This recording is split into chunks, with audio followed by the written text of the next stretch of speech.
The pause on ICE raids at farms, hotels, and restaurants lasted 4 days before the Trump administration changed course and resumed aggressive enforcement. The reversal in policy is once again sowing fear across farms and hospitality businesses on the East End. More than anything, I wake up worried. This 34-year-old farm worker washes lettuce in Riverhead.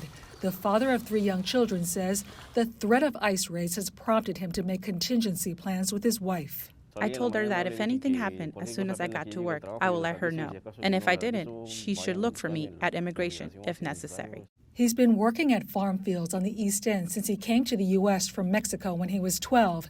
He says his goal is to build a better future for his children. I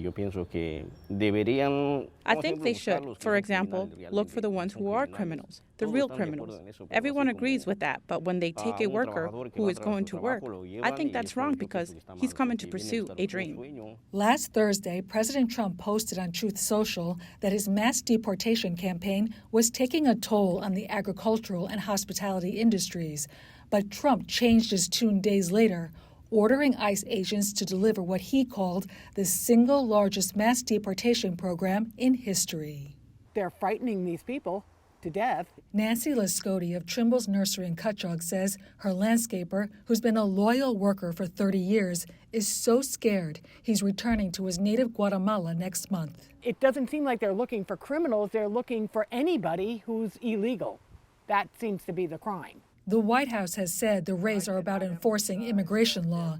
However, the New York Farm Bureau says the crackdown will eventually hurt the economy. And when there's a reduction in the workforce, in this case it happens to be the immigrant labor workforce, some farms won't be able to survive because they have so many immigrant workers on their farms.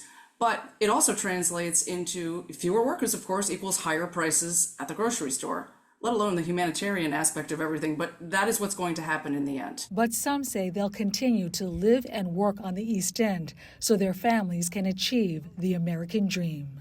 That they have a better future, that they have a home, that they are not discriminated against. For NewsdayTV, I'm Virginia Huie.